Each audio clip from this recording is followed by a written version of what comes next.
rebel force has penetrated the shield and landed on Endor. This is where the fun begins.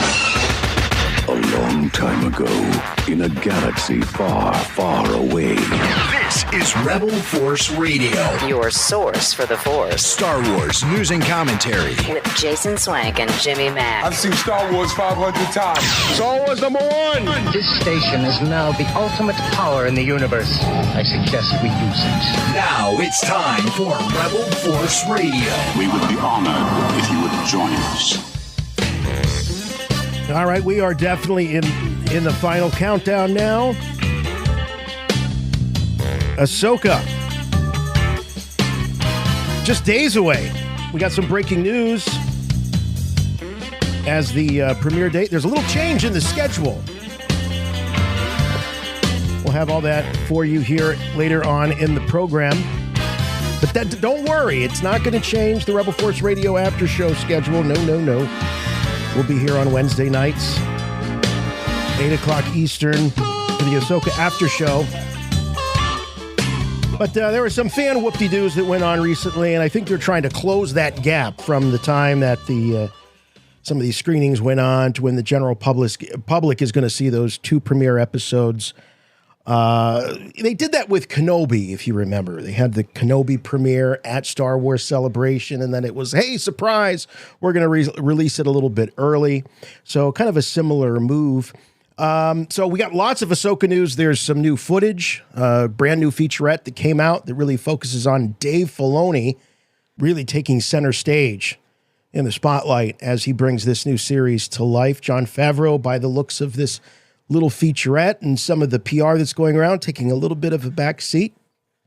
In fact, Dave doesn't even mention him by name in this thing when he talks about the people that sort of influenced him and carried him along on his rise from animation to now live action. We'll break all that stuff down for you and so much more here on Rebel Force Radio. Thanks so much for hanging out with us. Always great to be with you, and it's always great to be with this guy. You know what I'm talking about. I'm talking about my good friend and yours from Chicago, Jimmy Mack. Hey, Jason. Hey, Star Wars fans. We are here for Ahsoka. And Ahsoka is a-coming, and people have already seen the first two episodes.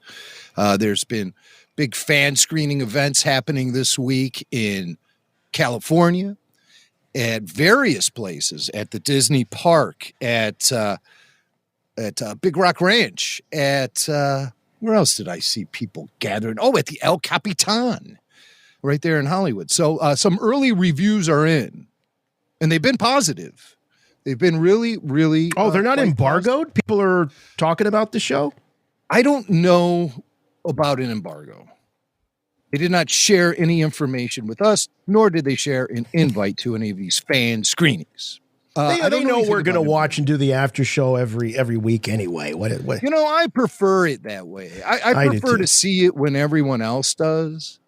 Back in the day, we used to get early previews of Clone Wars and Rebels. But looking back on that, the whole experience felt a little artificial. I like having the experience with the energy of knowing everyone else is sharing that experience with me, no matter where they are.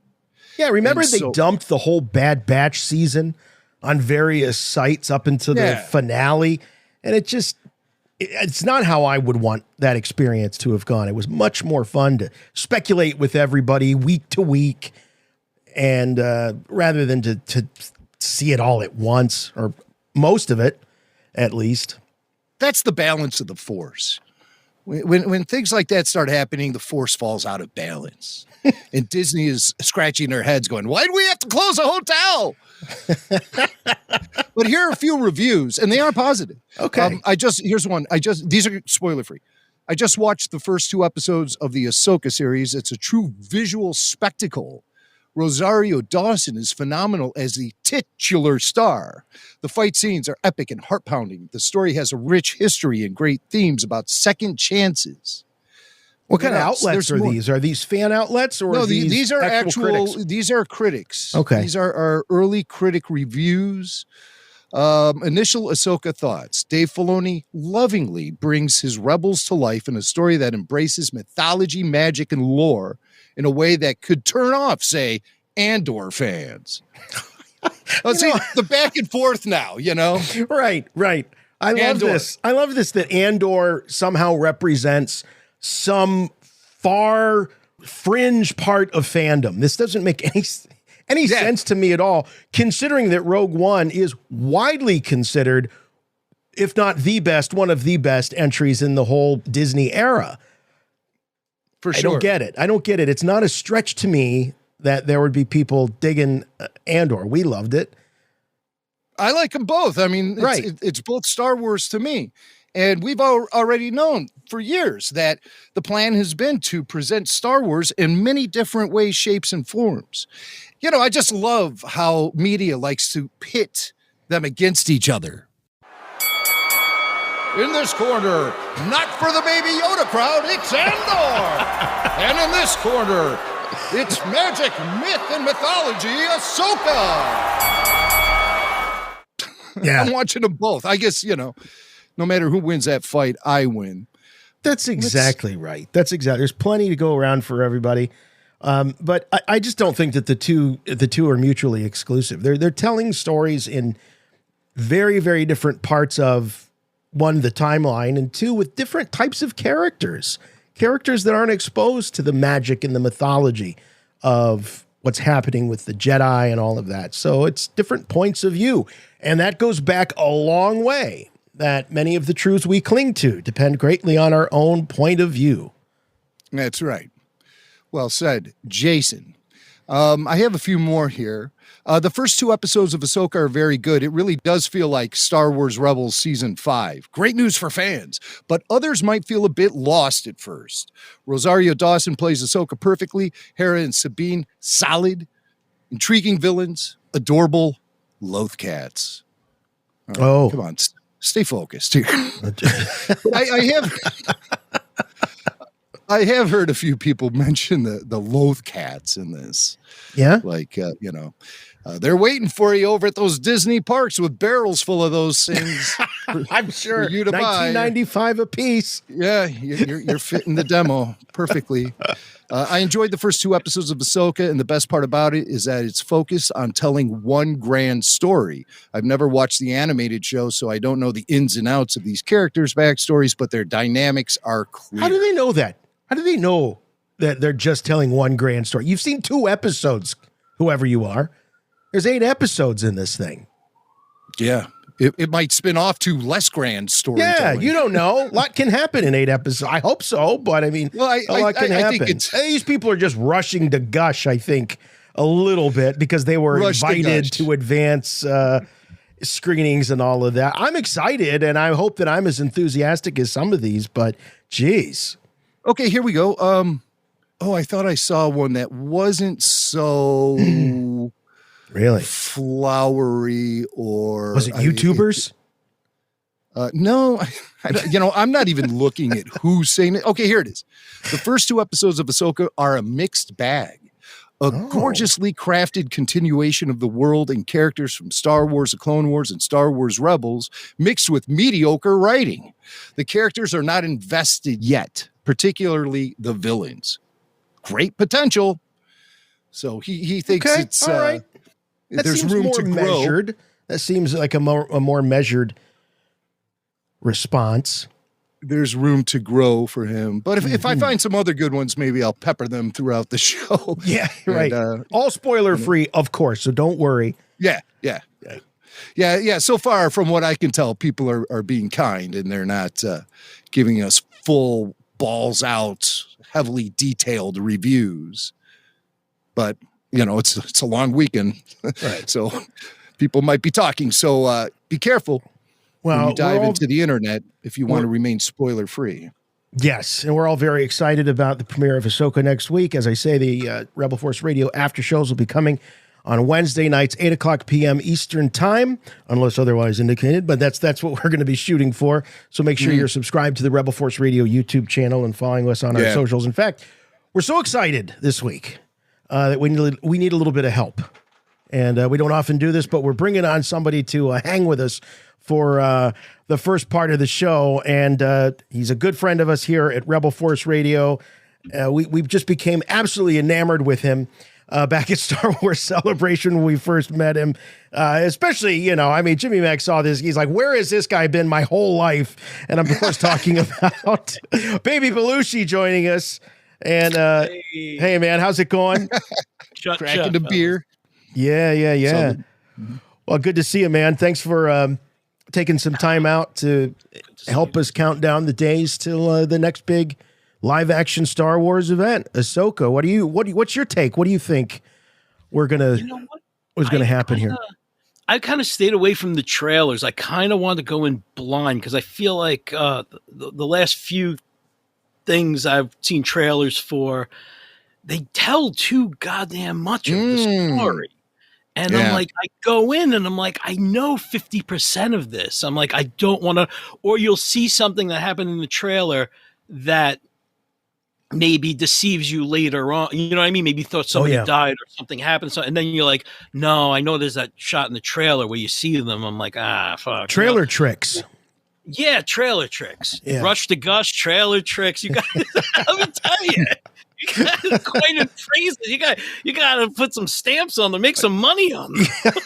That's right. Well, we got somebody in the back that just trademarks everything as it comes out of our mouths. Tyler's back there. That's right.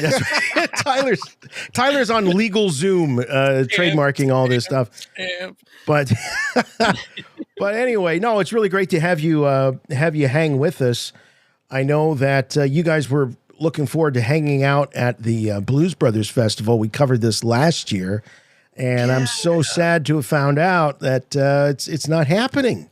Yeah, man. They decided to postpone it. Excuse me. In solidarity with the SAG-AFTRA strike happening right now. So hey, whatever's clever, and I hope to do it next year. I hope it. Have they announced new dates for it though? Is it?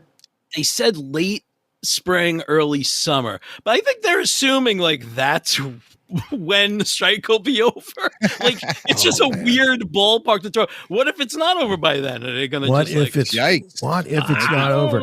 What I have heard is that on the writer's side, it's looking like there's some light at the end of the tunnel, and that could be resolved by the end of fall. I don't know about the actors. I was also really surprised to learn that not only is it the writers that are raising red flags and concerns about AI, but it's also the actors that are doing it too. And these studios owning, it used to be, when George owned your likeness, that meant that you were going on a bottle of shampoo, It didn't necessarily mean at that time that they would reanimate you, bring you literally back from the grave and put you in new movies. No one could have conceived that. But now it's a reality. And I got to say that as critical as I can be of professionals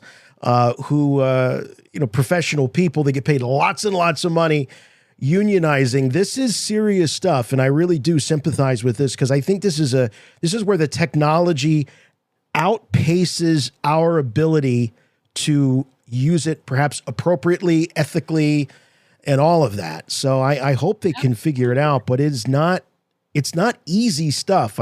Both sides are making, I think, some fairly compelling cases, but at the end of the day, your face is your face. Yeah, absolutely. Exactly. And your work is your work. It sucks it sucks to do something and then it goes to a different platform that you didn't sign a contract for. So you don't get paid every time. Hey, I'm on a TV show. I don't get paid every time somebody streams it on Max. I don't see a red cent of that. Right. You know what I mean? It's like, it's crazy. It's totally different. You don't get paid every time they rerun the show where you pee on Sal's leg? No. God. I don't see that. They put no value on your urine? I mean, no, I don't see any of it trickle down, Jim. All right, well, that's so you could say jokers. That your piss isn't worth spit. Is that what we're saying? Yes, and also my spit isn't worth piss. Who knew? But I'm bump. Well, so those of you don't know, Chris was on Impractical Jokers. Was it just the one time, or have you been on there more than once? No, I've been on the Inside Jokes and After Party and all that stuff.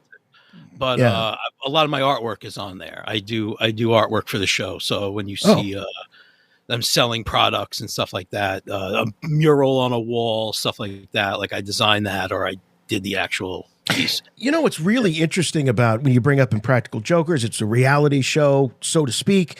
It's not union. Yeah. Right. It's exactly. Yeah. And so much of reality television came about after the last big writer's strike many, many years ago. And here we are a couple of decades later, and it's laying up all production because, you know, there has been, I think, a level of exploitation of reality actors and people involved in those sort of non-scripted shows, particularly when that area between scripted and non-scripted, it gets a little gray. So I think at the end of the day, it always works out into the studio's favor, into the network's favor. It's always. Let me tell you this much. I do a podcast with one of the writers, and if you've been watching Impractical Jokers since like season 5, you've loved this guy's lines and his punishments, as well as other friends I have working on the show that they won't get like actually credited as their production comedy producers and stuff like that. Like that's what they're called. But they're the writers of the show. Like those, you know what I mean? They come up with the punishments and stuff like that. The Jokers, the Tenderloins, those guys, they're funny and there's a lot of that's improv and 100% like the lines and stuff like that. But they're not sitting back there really thinking of like, oh, okay, here's a way we should punish Murr and stuff like that. There's writers actually do that, but they don't really get credited as much because it's not a union shop, so you can't really fight for that. So the unions has, has their pros and cons. But this thing happening right now, it seems like everybody's banding together. It's like End of Rise of Skywalker. Like every ship is out there just fighting this evil shit. Right. Soon Billy D and Wedge are going to show up in this thing if they're not already there. Yeah. Where the hell did Wedge come from? Right. It's a little bit of a mess right now, and it's kind of like, in the future, you would think AI would be doing the jobs that we didn't want to do, but it's doing art. Crazy. It's not cleaning sewers. Exactly. Yeah. It's not designing efficient, ways of surviving. And this, it's just, it's writing fucking fart jokes on, on a TV sitcom. Right. It's ridiculous. Like, those people, their fart joke jobs back. Right. Otherwise, what is Baby Belushi going to do? What else am I I live on farts. And I mean, those jokes, I think, are largely plagiarized by the sheer nature of artificial intelligence because it tapped into previously told jokes to create whatever joke it's making up, which is probably pretty similar on the foundation to the joke it's stealing. And so at the end of the day, I don't think it's all that original or unique. And the whole thing's going to blow up if we lean into it too much. It's going to. So your podcast, Super Live Adventure, you host with John, who's a writer on Impractical Jokers. So what's going on? Are you guys hanging it up? What's happening here with Super Live Adventure? Yeah, we're wrapping it up. You know what? It's been a fun ride. We've been doing it for 10 years, but we have another project that we can't do them both at once. We don't have the time. We don't have the space. We don't have the capacity mentally or, just it's time when it's time. In. It's one of those things. Okay, that's fine. It's a fun ride, and you can go back and hear everything. I suggest people do because it's wild. It's a wild show. Who edits the show? Who edits it? Zaluga. John Zaluga. Yeah, I thought John did. And he put up, like last week, you guys had Sal from Impractical Jokers on the show. Yes. And John said it took him 30 hours to edit that show. 30 hours. And then the next week I read that you guys are hanging it up. And I'm like, you know what? I probably would too if it took me 30 hours to edit a single podcast. Oh my God. It was like a freak accident where he deleted the file by accident and then was able to recover it, but only in it was like half a second pieces. Everybody's mic split up differently. So he had to line everybody up piece by piece. 3 different, I think Sal's mic was fine. I think it was me and him. So it was 2 different lines. It was oh, like, I don't know how or why he did it. I would have said, no. Nope. I'm sorry. Yeah. Sal's a funny guy. I can't do Holy smokes. That's like an ILM level project to be doing something like that. Yeah, right? So his brain exploded, and I don't blame him. I have seen that kind of stuff where it's like, the file's corrupted, so I'm going to do this, and I'm going to bring this memory card back to life.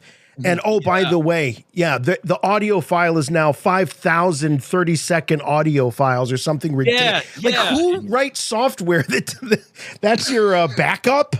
Yeah, it's like a weird punishment thing. There's some guy like jerking off to it. Like, I'm gonna make it. You corrupt those files, I'll show you.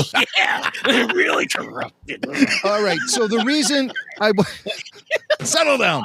The reason I wanted to have you on the show is because you recently had a chance encounter with a well-known Star Wars actor, and I wanted you to tell the story about what went down at this Comic-Con you were at. It all is tied to a really good friend of mine, Anthony Adams. He's a big Star Wars autograph collector, and he gets all of his posters signed. He has to get everything. So like he has like the prequels. So he has like Ewan McGregor on that, but he also has to have Ewan McGregor on his Obi-Wan poster, as well as Hayden. And he's crazy with it, but he has such an awesome collection. So I go to a lot of cons because he follows them. And I just go, hey, can I hang out with you? And like, we'll chill. He's also a photographer, Red 5 Strong. So he'll take pictures of me, like doing the Baby Belushi thing. And that's why I get out to so many cons is like, I'm just hanging with a really good, like one of my best friends. And we're just drinking beers all day. You met him before, you guys. He was at Celebration. So he had to get Vivian Blair, little Leia, on his Obi-Wan poster. So we went out to Boston, Massachusetts. Now I'm on Staten Island, New York. So it's like a 4-hour ride to Boston. But you know what? He's got to get little Leia. We go out there. I'm dressed like the full Jake Blues, the whole thing, right? And when I'm Jake Blues, it's like the most legit Belushi I do. Like My God. People just go bananas when they see you. It's just, I mean, God, even Dan Aykroyd had a reaction when he saw you, like a visceral, reaction. It's just uncanny. Oh, I met some of the band members, and like, let's stay focused on our story. All right. So he's getting her autograph, and her mother, Liz, sees me, and she's like, oh my God, you look exactly like John Belushi. I'm like, yeah. Here's my whole thing, Baby Belushi. So we're talking, and she's asked if I did everything professionally. So I'm telling her like this, that, the other, and we start talking about Impractical Jokers, and she was like, oh my God, like that's why she recognized me from peeing on Sal Volcano. So I'm like, I recognize that guy. I recognize Claim the fame. There it is. Is this a clip? Do you have the clip? I don't know. If I hit play on this, I don't know. Let's see what happens. Who knows what will happen? You might get sued. Oh yeah, right. Well, we won't. We won't play the audio, but we'll scrub to the point where we see you show up and pee on this dude. What was the setup for this anyway? That he got stung by a jellyfish. We're in Coney Island in Brooklyn. And there you are. I'm very New York, in case you guys haven't heard. You're masquerading as a member of a barbershop quartet that just randomly shows up on the beach. Yeah, I don't get it. The only correlation I could think of maybe is, because like, you really are Coney Island, baby. Like maybe that, I don't know. Oh, thank God you didn't get stage fright here. So just to no, you want to hear something? Create context, though. This is what's going through the mind of little Leia's mom as she's recognizing you on the convention floor. This is her image of you. And speaking of stage fright, I didn't know they were going to use the towel. I went into it expecting to have my joint out on the beach. Oh yeah, you're just going to whip it out. I didn't question it. And I went there and they're like, oh, we'll have the towel. I was like, Oh yeah, I guess that makes sense. Yeah, But, right. I thought it was just like Slim Jim out in the breeze, baby. Like, So hey, little Ted, Leia, you're Macho Man. Like that's what I thought was going on. Oh yeah. so little Leia's mom. So she's like starts bugging out about this, right? She's like, we are the biggest Impractical Jokers fans. We love it. You have to go tell her. And I was like, oh man. So like, Be presented to the princess now. Yeah, Jake Belushi. I go up to Jake little Blues. Leia, and I There's go, a yeah, photo. there you go. I got the little Leia, and I'm like, hey, I heard you like Impractical Jokers. She's like, yeah. I was like, I'm the guy that peed on Sal.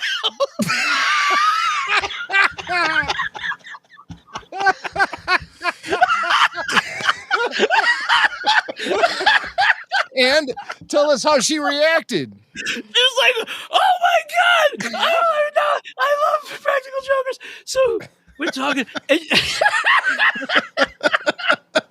like poor little kid. I had to go home and face my family and be like, remember little Leia?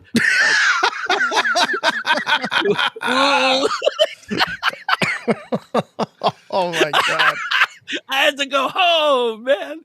So we're talking, and she's like, loves comedy. She's just like taking an improv class. She just started, and I'm like, yes, and she's like, yeah. I was like, all right, cool. And like, she's talking to me about her cats, and she's like, oh, I think Sal would like my cats. I'm like, no, absolutely not. Sal hates cats. And like, yeah, it was this. We had this little moment. So her mom was like, I got to get a picture of you two.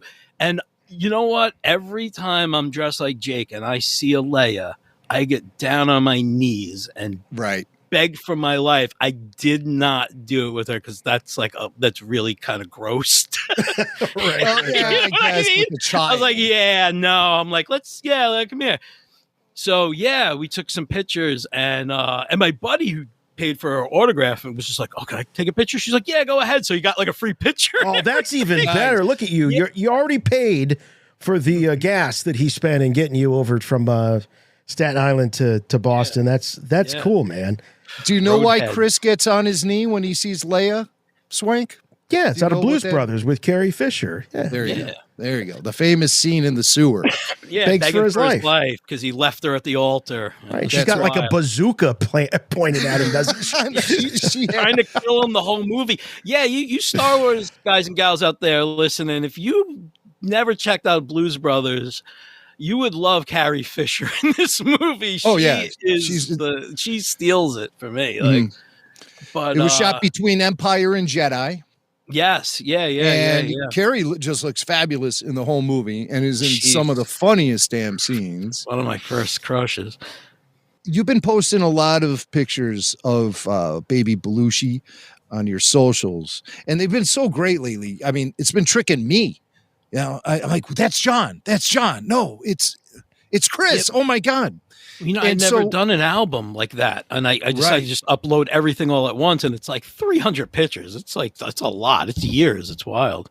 It's amazing. And so what's going on? Jason Reitman is doing a Saturday Night Live movie, and you want to be in the mix on this? Yeah. So Reitman announced, it was right before the strike, really, before the writer's strike in May. He announced he was doing a film about the first night of Saturday Night Live. I'm looking at a video of myself and laughing. Sorry. A movie about the first night of Saturday Night Live, like the first broadcast. And I heard about it, and I kind of put it out there. I floated it on my social medias like, hey, like, I'd love to be, I'd love to at least get an audition for this movie. I'd love to be in this movie. Lo and behold, I'm driving in my car and I'm just like sitting at a red light looking at my Instagram, and I see in my message box, like, somebody from Sony Casting reached out to me through Instagram. Nice. I wasn't answering my email. I don't look at my email all the time. I'm like one of those. That's freaks. okay. Like, so they reached out to me and asked me to audition for this film. It's called The Wolverines, and it's about the first episode. And they had sent me a script. It wasn't a script from the film. It was like an opening, the Belushi cold opening from season 2. And and they sent video reference, and you got to see on the email like all the other parts, and there's like a Dan Aykroyd, a Gilda Radner, a Garrett Morris, and I shot it. My family helped out. My wife and my kids did the camera. We set up lights. We did the whole thing, and I shot it at my house, and I sent it in, and they got it, and then strikes happened. But I did see Reitman a couple of weeks ago in Manhattan. I went to a screening it was like a preview cut of the first Ghostbusters that, of course, his dad Ivan had directed, came out in 1984. And this was a wild cut. It was cool. It was more like a meatball style comedy. It was really wild. I suggest anybody, if you dig Ghostbusters or if you dig 80s comedy, watch that preview cut if you can get a hold of it. It's really bizarre, but funny as hell, man. So he was at this thing hosting it, and I came up to him. I saw him in between screenings, and I was like, "Hey," and he was like, "I know you." I'm like, "Yeah." I'm like, "Cool." Nice. And I wanted to give him like an art print that I had done, and and then I was like, "Can I grab a picture with you?" He was like, "Yeah, cool." And he's like, yeah, cool. He's like, "All right, we'll talk." I'm like, "Okay, cool." We'll talk. Yeah, I like it. Yeah. I like it. He said, "We'll talk." He was like, "We'll be in touch." I was like, "Okay, cool." I like what I'm hearing. Well, good luck to you, man. I think you'd be the best guy for the job. And so you got to come back to Chicago, though, so I can give you some Chicago lessons that, of course, John and Jolia Jake would be very well versed on. There's certain lessons you have to be taught, and some of them would be in a blues bar for sure. Yeah. So, well, hey, yes, indeedy. If you can stomach it.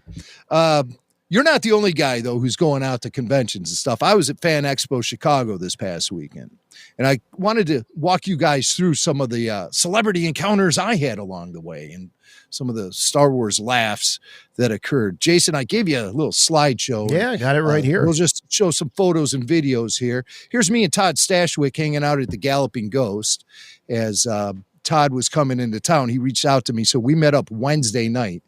And he's really good at Dragon's Lair and a lot of the games in there. Me and our buddy Lou, we had a blast. And we walked by the Star Trek Flight Simulator game, and Todd refused to play it because his reputation as a Starfleet captain is at stake. Here's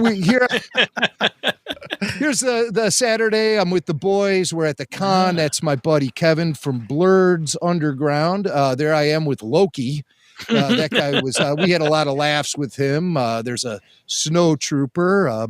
This was a really great con. The beers were flowing for sure. Some Star Wars folk art. There's a very colorful Stormtrooper helmet, along with this Stormtroopers.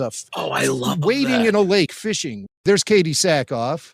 Oh. She was meeting with fans. Here's Giancarlo, and I tried to shoot him, but this big jamoke, I guess they pay him to stand in the way of anybody look at trying him. to shoot a video. Look at him. And so I try to fake him out here. Like, no, I'm not shooting video. Oh, yes, I am. And there he is. I'm like, that guy, and he is lining up to make sure I cannot shoot a photo or a video of Giancarlo. He looks like There's me. We finally made it to Stashwick's table, and it was really great to hang with him. He let us hang at his table, too. We had some good times. That guy didn't get in the way of you and Stashwick. No, he didn't. He did. They back off when they see that the celebs are cool. I'm with the talent. Yeah. And okay, now this is a great moment here because that's Leah Thompson from Back to the Future. Yeah. And hell yeah. Todd introduced me to her. And it was one of the greatest moments of my life. He's like, Jimmy hosts the greatest Star Wars podcast. I said, you worked with George Lucas on Howard the Duck. Does anybody ever talk to you about Howard the Duck anymore? And she freaked out and said, yeah, a lot of people do. And then she comes running back at me all excited. She wants me to meet a fan who is a hardcore Howard the Duck fan. And I have a little video moment of that should be coming up here. Okay, she's a first. He's an early crush. And look at this. I'm going to zoom in now on Howard. He's got a Howard the Duck tattoo. No, poor and man. Look. Oh, wait, what else? Oh my God, you're a double fan. Oh. He has the DeLorean on the inside. Wow. Back to the Future. The great Leah Thompson. So that was, and Danny Trejo was right next to Todd's table. So the boys got really excited about that. Tyler and Michael and Dylan were there. And there's Tyler. He took a picture with There's Danny Tyler. Trejo in the background there. Getting a free selfie. The boys were going crazy. I had to shuffle them all out of there. Oh, look, I made it back to John Carlo's table. I didn't give up, and I got some clean video of him this time. The big goon must have been distracted on his coffee. But there's the great Giancarlo Esposito. The human wall is gone. Yeah. So it was a great time at the con, but Todd Stashwick, what an awesome hang he is. He's the real deal. Just a great guy, so genuine, so nice. And he introduced me to Leah Thompson. She just rolled up on his table and he just started talking to her. Oh, I want to work with you so badly. And then they took the selfie and he said, this is Jimmy Mack. He hosts Rebel Force Radio. It's like the biggest Star Wars podcast. And she's like, oh, wow. And I said, you worked with George Lucas on Howard the Duck. She said, yeah, I got to go to Skywalker Ranch. It was awesome. Yeah. And we talked for a little while. I saw John Alcantar there. He was the agent with Leah and Michael J. Fox and Christopher Lloyd. They had a big Back to the Future reunion. Biff was there. So the star power at the show was off the hooks. There was also a National Lampoon's Vacation reunion, but Chevy Chase got COVID or something and he couldn't attend. Oh. Everyone else was there, though. Yeah, I hear he's been making the rounds with Beverly D'Angelo and Randy Quaid. She was there.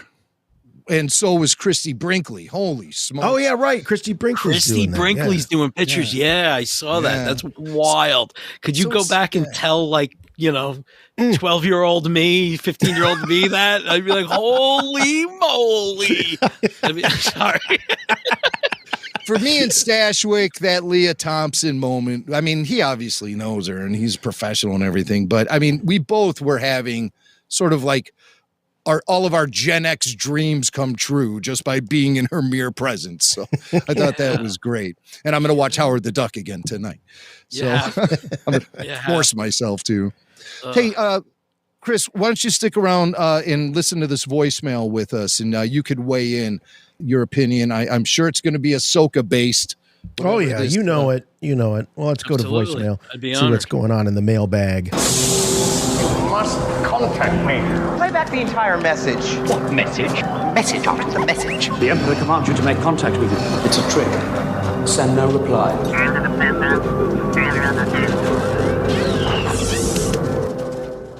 Hey guys, this is Aaron from Fairlawn. Just wanted to give you a ring about some commercials I've been seeing for the new Ahsoka show.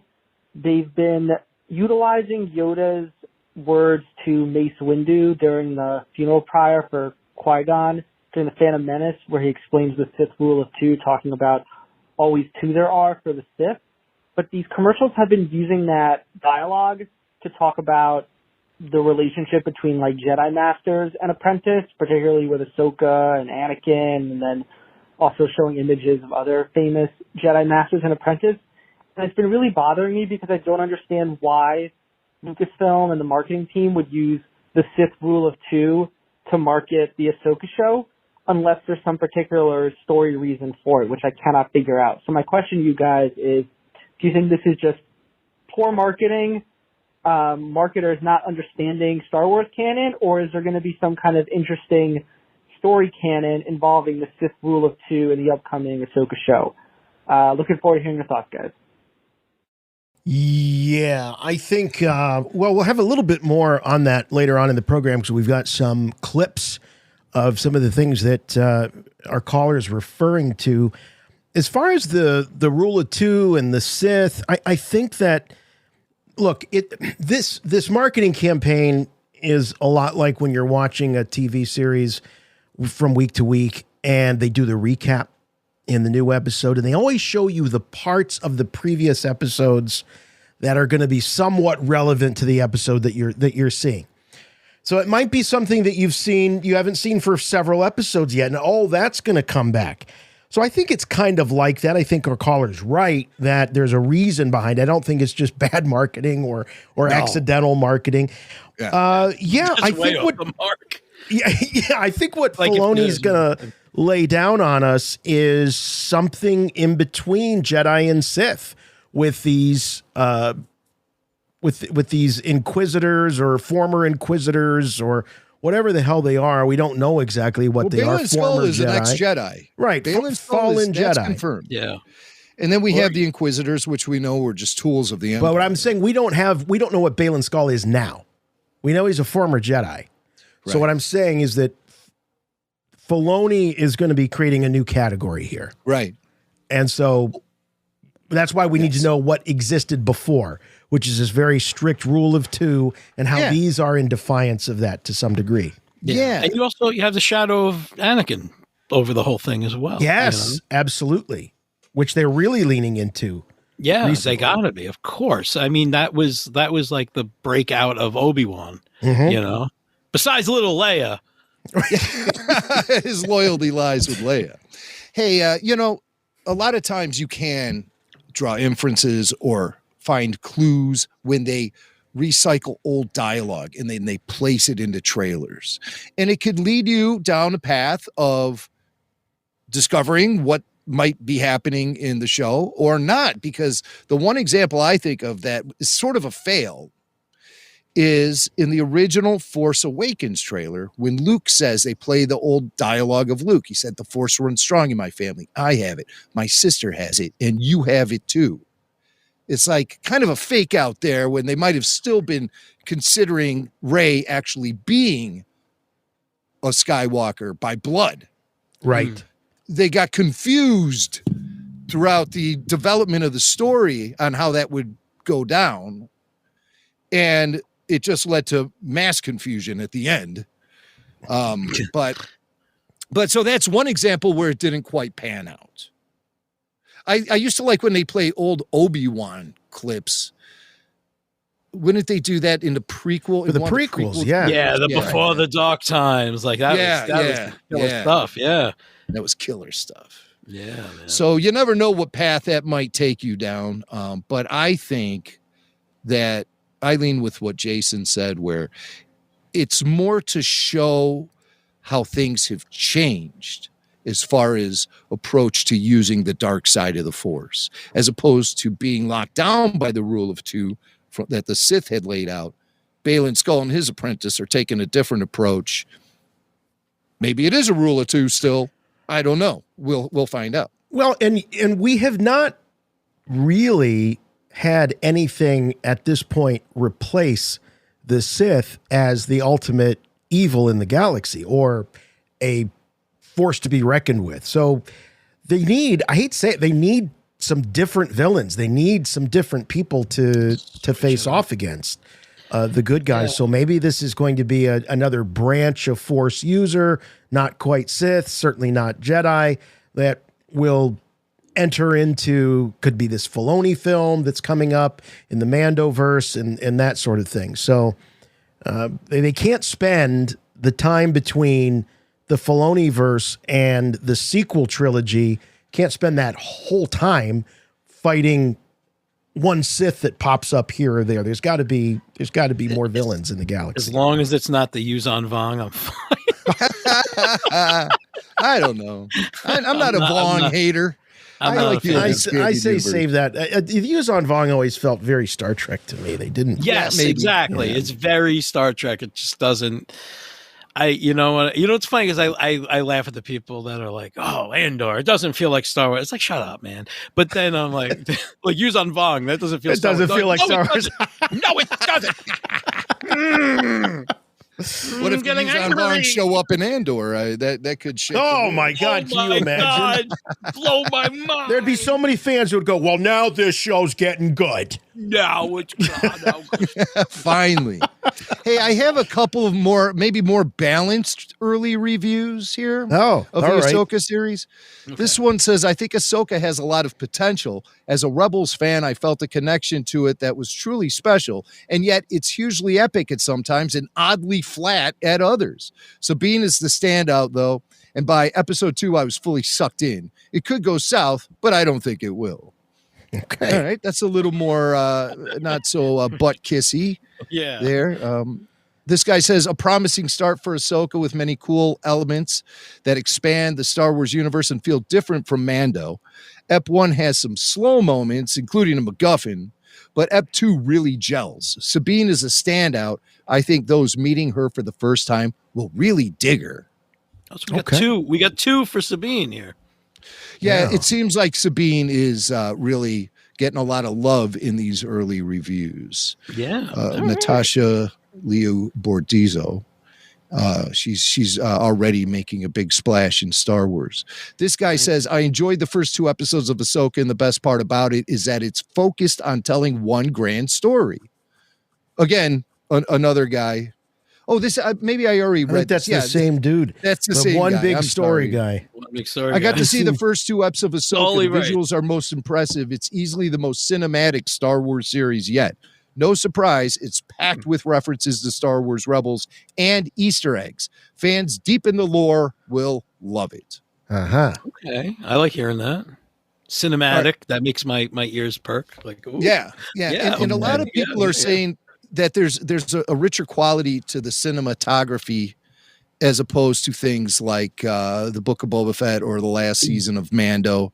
Yeah, there's a richer quality to the visual overall. Good. That's what a lot of people are saying. This could be the most COVID unfettered live action Star Wars production we've actually been able to see so far. That's a good point. That's a really good point. So here's one more. Last one. Yeah. If the first 2 episodes of Ahsoka are any indication, the cohesive path Ahsoka is following could lead to some emotionally compelling and worthwhile battles that expand the Star Wars lore. It's gripping in every way, but especially where the character dynamics are concerned. So heavy on character. And it looks like heavy on action too. So that's good. All right. Yeah, I think there might be a balance of the Force happening here with this show, where unlike Andor, which was a lot of character development, a lot of exposition leading up to some spectacular action, but never anything too over the top. No. It's all, pretty straightforward stuff. Here in Ahsoka, I mean, I think there's going to be balls out action, tremendous mythology building, and huge character development. So we need this win. We sure do. We do need a win, don't we? Yeah. God bless. Wouldn't it be great? Wouldn't it be great if this is like the first inarguably good piece of Star Wars? And I mean, how long? I hope, I pray for that. Yeah, where it's like universally just like everybody accepts and everybody like gives it a pass and like, yes, okay, cool. This Mando is season 1 and 2. Mando season 1 and 2. Yeah. They have that quality. That's true. Everything since then has been sort of, well, it was good and it wasn't great. Right. More wobbly. For sure. Wobbly is a good word, including Mando season 3. Yeah. But maybe Ahsoka will bring everything back. I mean, Lord knows Filoni's had this series bouncing around his head for the better part of the last decade plus. Absolutely. And, absolutely. This is his baby. Like this is it. Like it's gotta be. Well, you're our baby. Baby Belushi. Hey. I'm your baby tonight. Oh, I love you guys, man. I love being on the show. I love seeing you guys. I love being able to like experience it before anybody else. I heard a lot of the episode and whoa, I'm excited. We heard half of it. There's a whole nother half that will surprise, delight, and repulse you. I can't wait. I cannot all wait. At once. Love you guys. Thanks. Do you have anything you want to plug or where people can find you? Yeah, Baby Belushi on Instagram. Also, you could go to pizzaplasm.com. That's my artwork. That's my business. I do the real Ghostbusters artwork. That's REEL Ghostbusters. I'm the guy who draws the versions of the movie in the style of the cartoon. If you ever seen that, it's big in the Ghostbusters community. I'm that guy. I'm him. I'm that dude. I love that stuff. Right? Yeah. Thanks. And check out Super Live Adventure Podcast. We have up seasons 2, 3, and 4. You can always listen to. That'll always be there. We just wrapped it, and we're super proud of it. There's a whole nother season, 300 episodes, and bonus episodes behind a paywall. That's all Patreon stuff. But yeah, check out Super Live Adventure. It's one of the funniest things you'll ever hear. Trust me. Man, I love you guys. I love Rebel Force Radio. I love Star Wars, And I love you people out there, you listeners. You guys are a cool group. I interact with you guys on Facebook. I love the whole community. Long live Rebel Force Radio, baby. Love there you guys. go. Thanks, Thank man. you. Thanks, Appreciate Chris. it. Peace. You're the best, man. Chris I'm out. Sorrentino, Baby Belushi. Always a good time. All right. Good times. That was great. Okay. All right. Well, we got some news headlines. Hey, I just want to say, I just want to say before we jump into it, though, I got to talk about what went on at Patreon this week because it was pure insanity. Oh, pure insanity at Patreon. What's going on with Patreon? Unprecedented RFR action going on there this week. We have RFR Q&A number 175, pairing beer with the Star Wars streaming series. Me and RFR VIP Peter Beiser, 4-hour long podcast. Wait a minute. What? 4 hours? We're drinking beer the whole time. He sent me a bunch of craft beer from the Philadelphia region and Pennsylvania and East Coast beer, and we drank them all over the course of those 4 hours. And you might be able to hear it in my voice on the audio podcast, but you can probably see it in my face if you get the full show video, which is always available to RFR All Access. Nobody's shaming us for like getting all sloppy or anything because we keep it together. We're professionals, me and Peter Beiser. Peter Beiser, he's such a good-looking guy, too. I mean, this guy is like the Cobb Vanth of RFR. He really is. And I met his wife. She's amazing. She pops in toward the end of the show and stuff. But we pair beer from the Pennsylvania region with each of the Star Wars streaming shows: The Mandalorian, The Book of Boba Fett, Obi-Wan Kenobi, and Andor.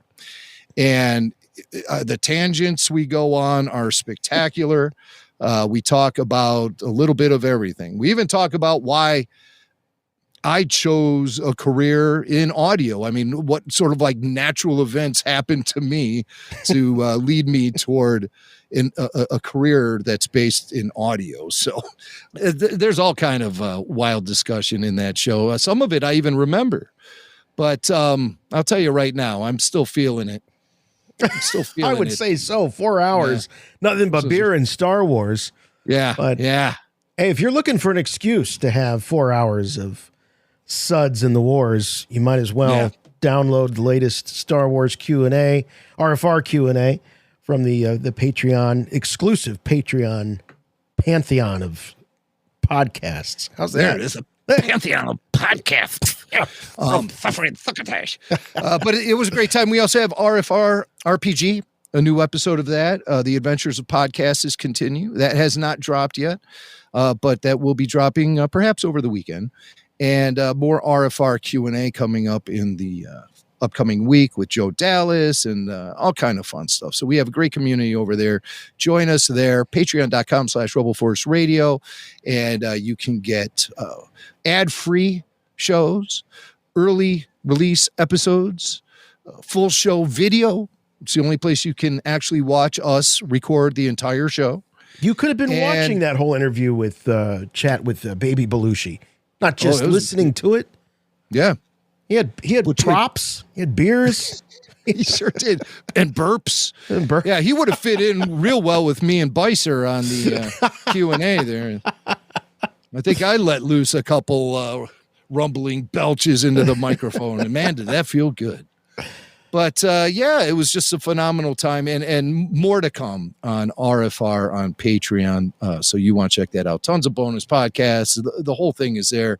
It only takes a buck and you're listening, but really, I prefer you did the $2 one because then you get the ad-free shows. And from what most people tell me, it's totally worth it. So that's what's going on RFR on Patreon. This is Jeremy Bullock. You're listening to Rebel Force Radio, your source for the Force and also beer. If you've got the time, we've got the beer. Boba beer. All right, what do you say we hit the headlines? Hit it. I have good news for you, my lord. That's good news. Come closer, I have good news. All right. We have news. We bring news. And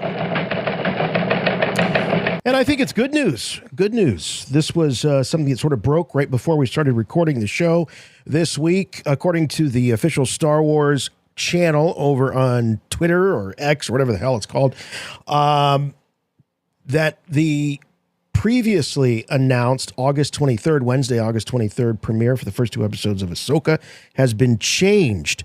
They are now going to launch the series on August 22nd, Tuesday, August 22nd, and all future episodes will also premiere on Tuesdays. This is a pretty big break from the tradition that goes all the way back to, well, at one point, Mandalorian was Fridays, I believe, when it first came out. Right. And then they moved to Wednesdays with the second season. So now we're looking at Tuesdays, 6 p.m. Pacific time. That means 9 o'clock for those of us here on the East Coast, 8 o'clock Central time, Tuesday nights.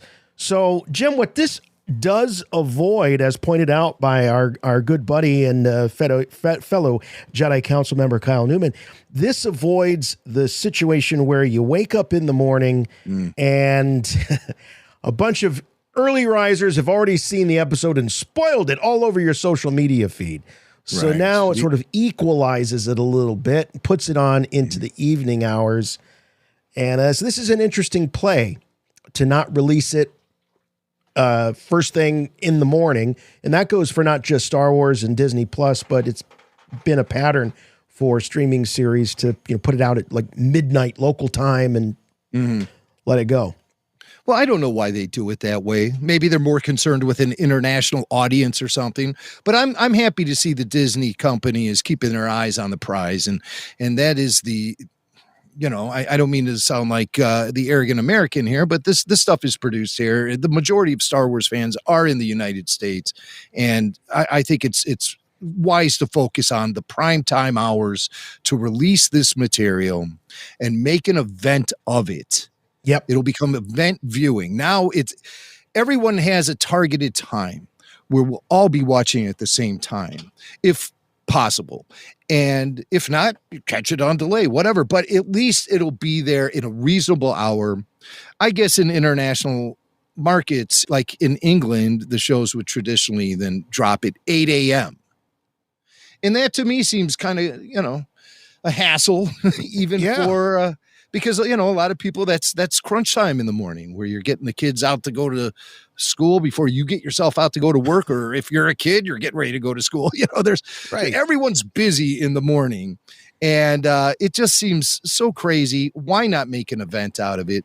Start streaming it at a primetime hour when eyes are on it. Create legit social media buzz. And remove that anxiety of having to get up early to watch the episode before it gets spoiled. Can't look at my phone. Can't look at even my email. Right. Because of fear of it being spoiled. So I'm down with this. I am down with this. It'll make for a much more civilized experience, I believe.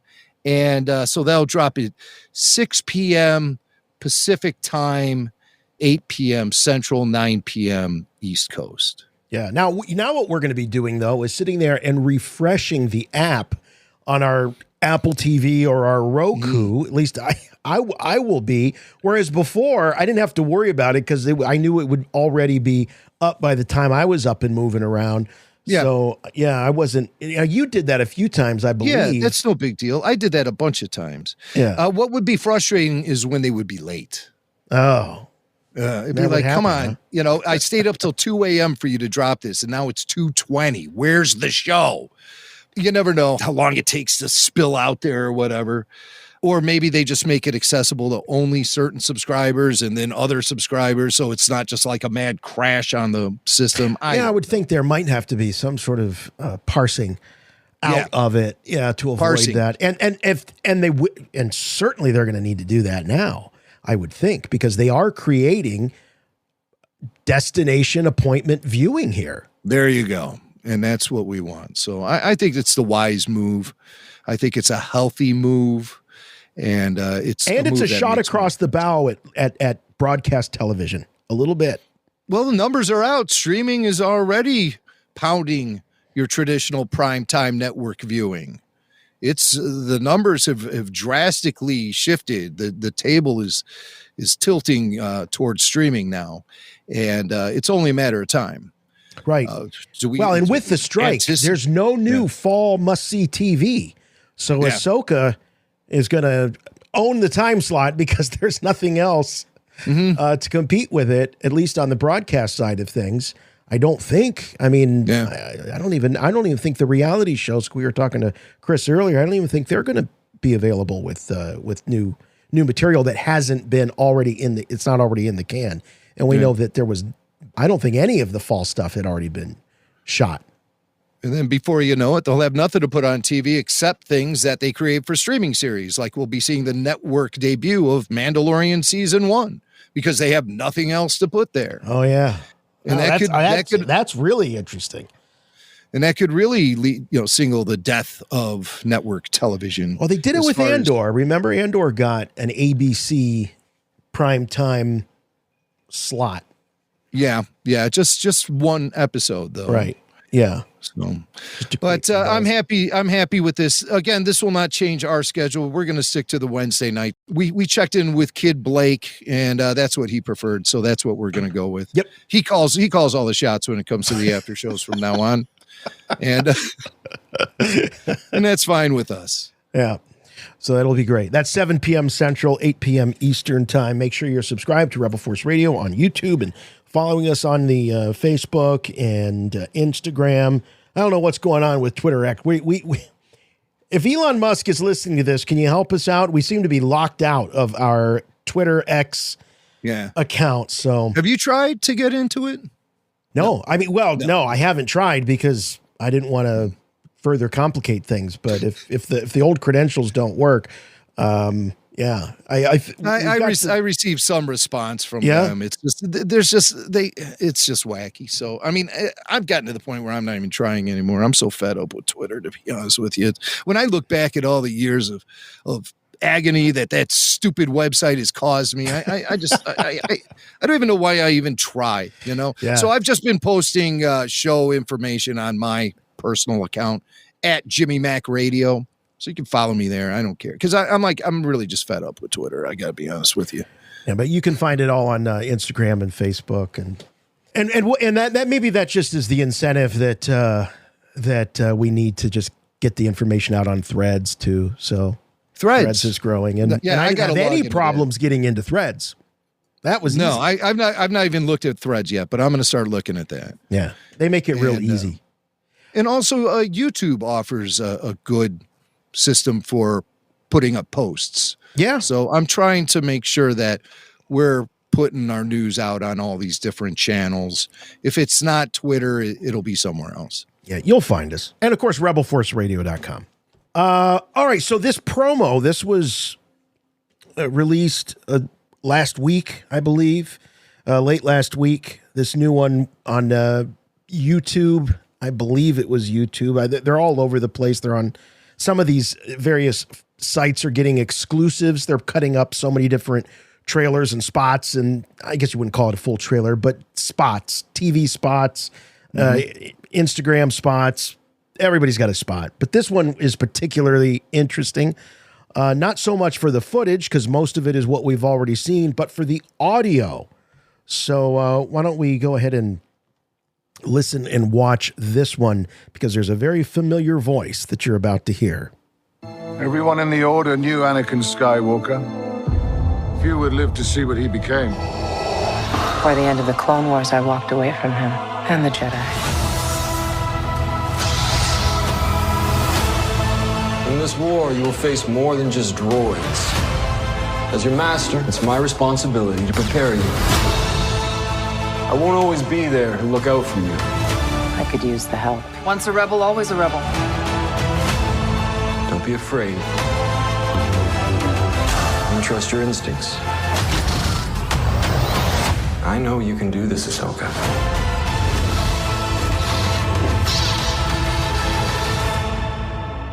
There you go.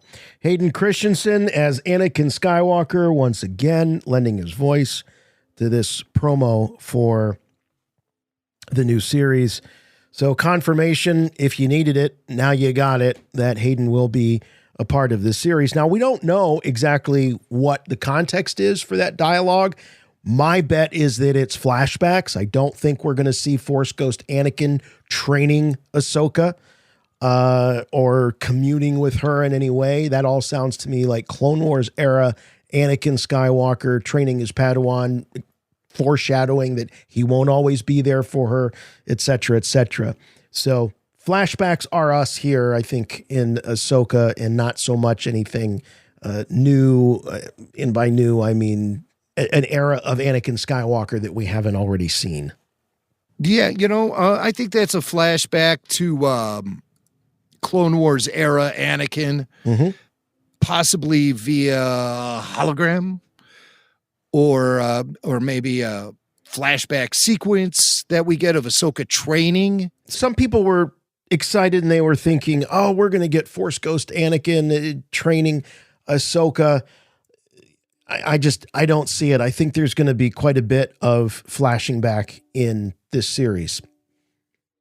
I think they have to. Yeah. Mm-hmm. Whether it be the Rebels characters and sort of redoing some of those iconic moments in Rebels as live action, or in this case, Clone Wars stuff. I mean, I would love for there to be a big surprise and get a massive Clone Wars flashback with Ewan McGregor in there, Hayden in there, Rosario as Ahsoka, and all of them's kind of sporting their Clone Wars era duds, the armor with the robes. I mean, that would be fantastic. I would love that.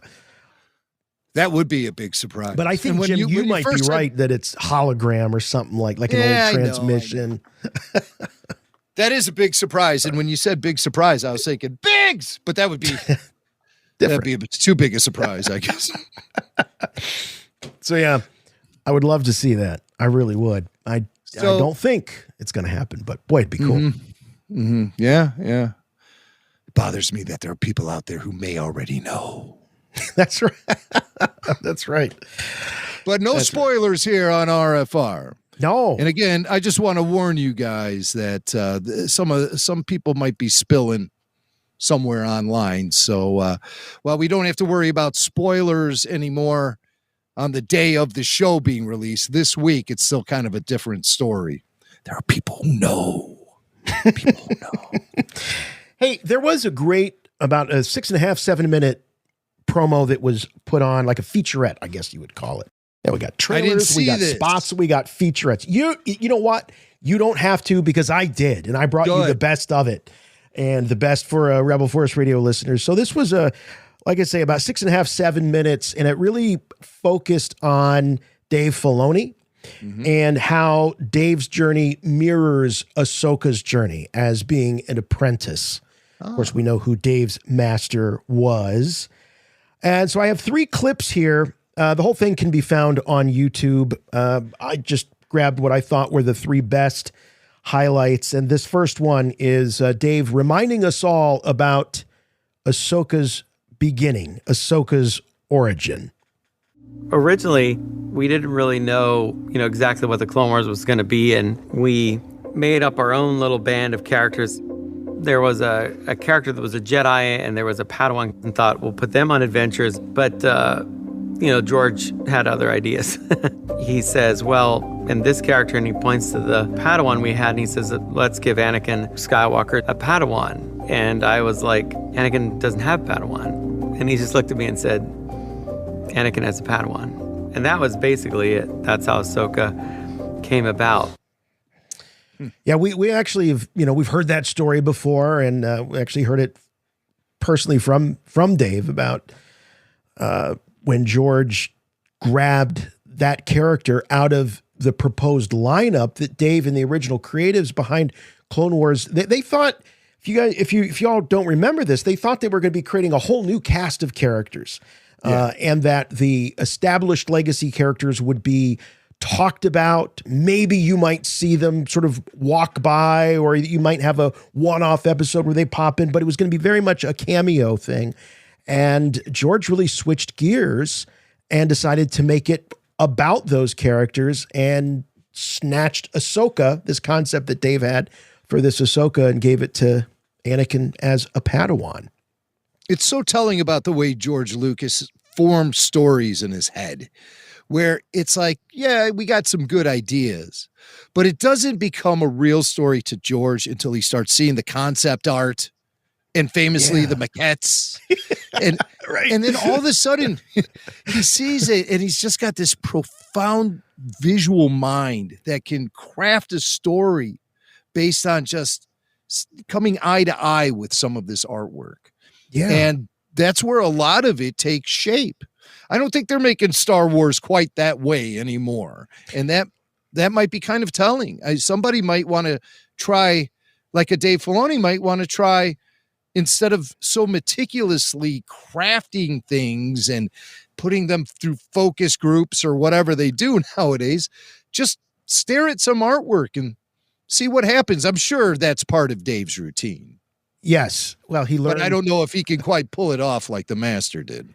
Right. Well, we'll see. Speaking of that, our next clip is Jon Favreau talking about Dave's journey, how it sort of mirrors Ahsoka's and who Dave's master is, as if there was any doubt.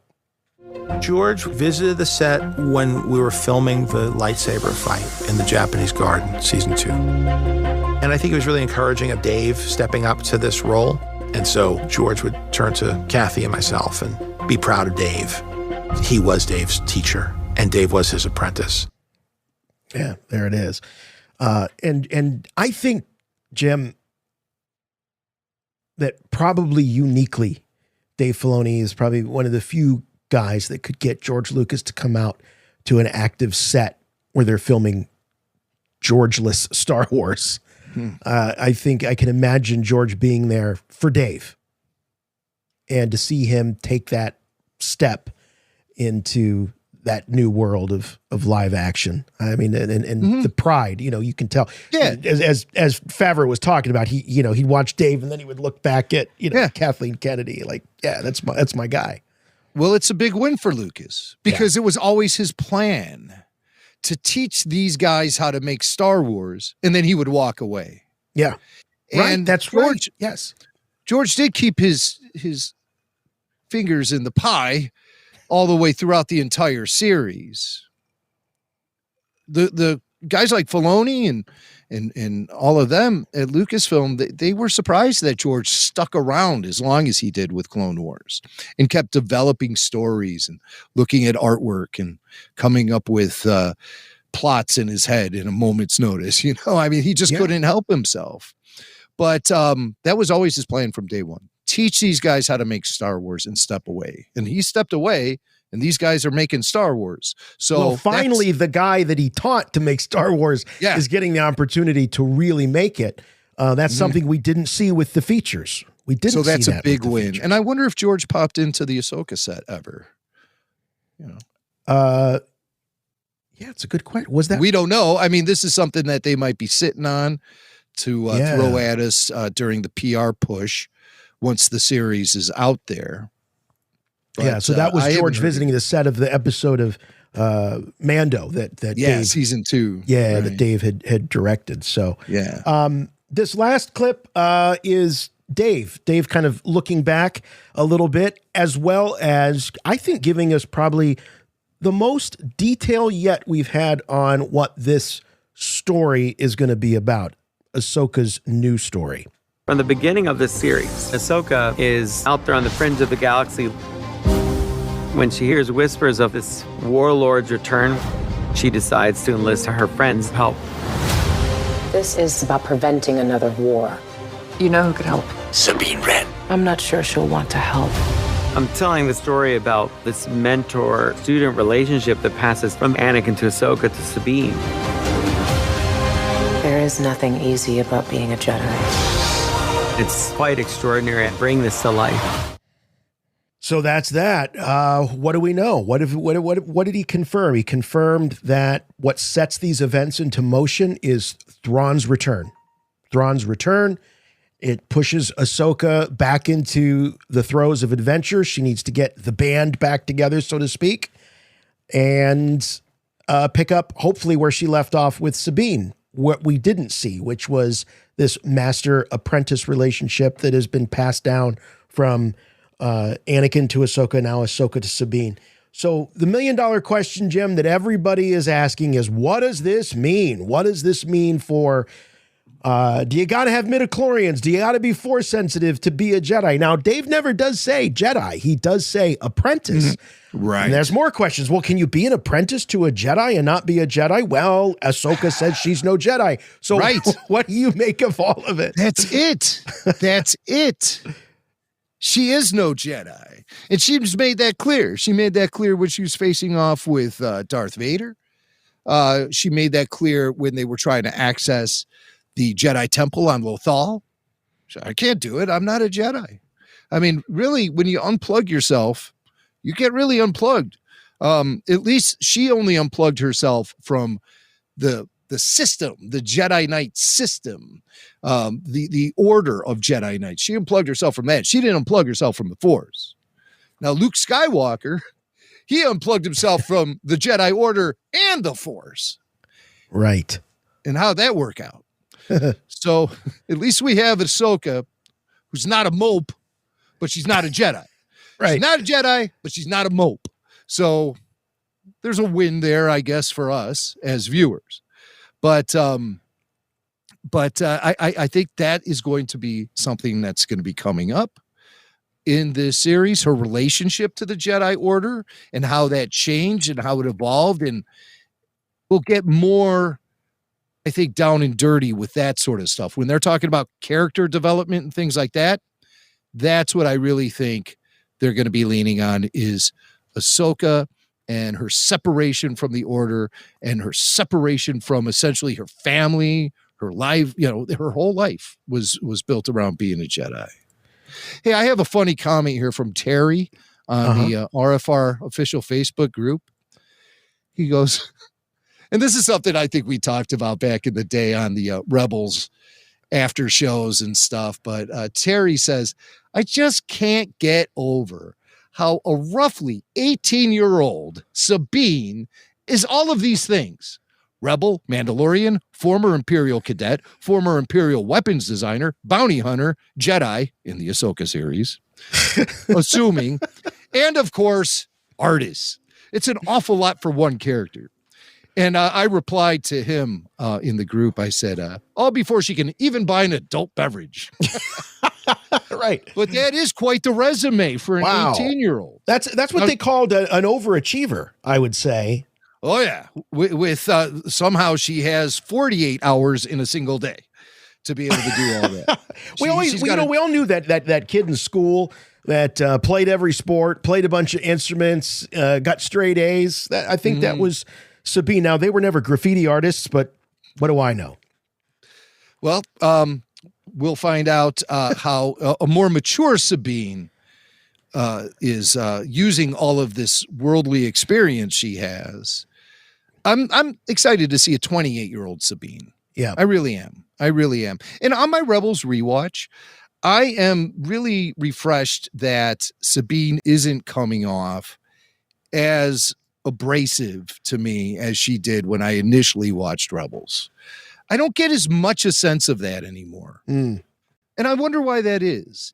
I think it's just everything was so amplified because it was coming at us in weekly installments. But when you watch the whole thing, I mean, sure, she has her moments. Yeah. You know, but for the most part, I find the character to be much stronger than I originally gave her the shakes for. But I also see what Terry's saying too. It's like, of course, yes, it does. It's a little overwhelming. I kind of forgot about. I don't know how. I was like, oh, that's right. She was, a Mandalorian and now Jedi and weapons expert and all that Imperial cadet, Imperial weapons expert, bounty hunter. Right. Let's not leave that out. And now potential Jedi. Let's just say she's a prodigy. She's a prodigy, tons of promise, tons of potential, and where is she going to end up? Now, something, Jim, that wasn't brought up in any of these two pieces that we looked at is Ezra. And is Ezra any kind of a tipping point, the idea of Ezra, is he a goal? We talked about, they're going to be going after and trying to find Ezra. And in the process, they find Thrawn. It sounds to me like this is Thrawn coming into the fray.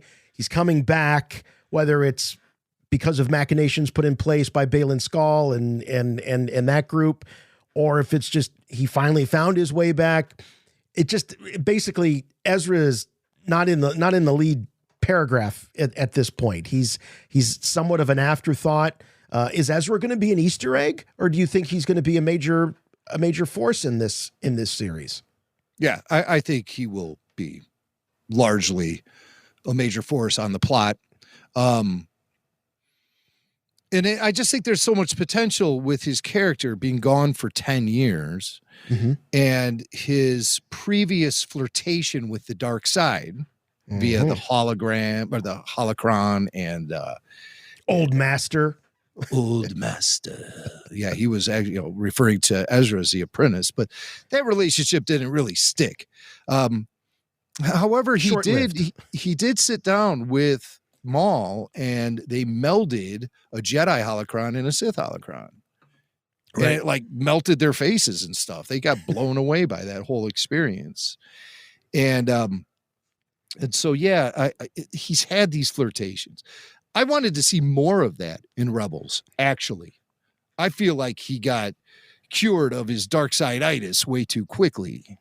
So knowing he has that potential and knowing he's gone off into the void with Thrawn and knowing what sort of manipulative genius Thrawn is, could Ezra be serving the role that George Sabaoth served in Heir to the Empire, as far as being a dark Jedi who is now an associate of Thrawn and using battle meditation techniques to control the outcome of warfare, things like that. Because we know there'll be elements of Heir to the Empire in this story. They've even said Heir to the Empire in dialogue that we've heard in previous trailers. So we'll see how deep they dip into that with the Ahsoka series. I hope there are nods to the Thrawn trilogy from Timothy Zahn. I do too. All right, let's switch gears here with a little bit of animation news. Star Wars animation, of course, the character of Ahsoka started out in animation, and we've got Bad Batch Season 3, the final season that will be released sometime next year. But we got a tip, Jim, from someone who has some interesting information that might be coming out of GalaxyCon in Austin early September. I was shocked when I saw this. This is crazy. This is really on the down low, but we know that, like you said, Jason, Bad Batch is all set to debut next year. It's probably mostly in the can right now as far as the acting performances go and a majority of the animation. They're still plowing ahead on the animation, I'm sure. But what's to come after that? We have no idea what the future is for Star Wars animation. And you'd think that they'd have to be working on a series now, knowing how long it takes to ramp up an episode from concept to production to finished animated feature. So they'd have to be working on something right now.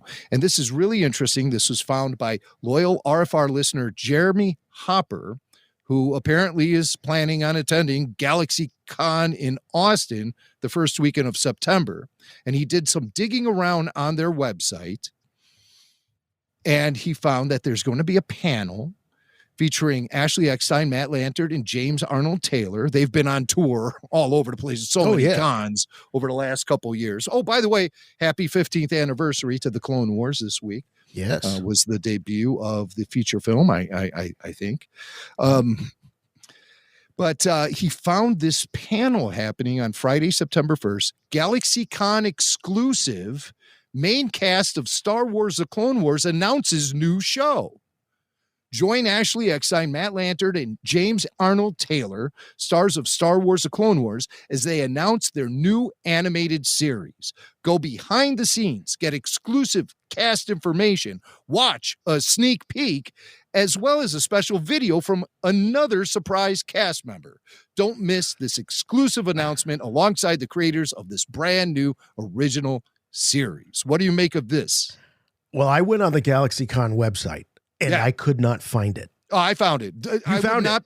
I would not be putting this out. No. I'm just saying. I was wondering if they took it down. It's there. Wondering. It is still there. It's still there now. Okay. You have to go through the schedule. Go through the schedule and look on Friday, and you'll find this Clone Wars panel, Stars of Star Wars. Because I thought, maybe Jeremy got this as an email since he's attending, and this is something, but it's on the website. No, okay. I was, I get nervous that, maybe somebody's trying to pull a fast one. Sure. He gave me the information first, and I wrote him back requesting a link. Yeah, link, and please. He was able to provide it. This is huge. So I may or may not have sent a text to someone to find out what's going on with this. Good. So this is all breaking to me because I only got this information right before. I've not heard back, but I sent a text to a friend of the show to see if we can get some answers from this. Because if it's on the website, then we'll see. So all eyes will be on GalaxyCon in Austin. Wow. First weekend of September, the first day of September, Friday, September 1st, Ashley Eckstein, Matt Lanter, and James Arnold Taylor. They're going to be making a surprise announcement that's not that big of a surprise.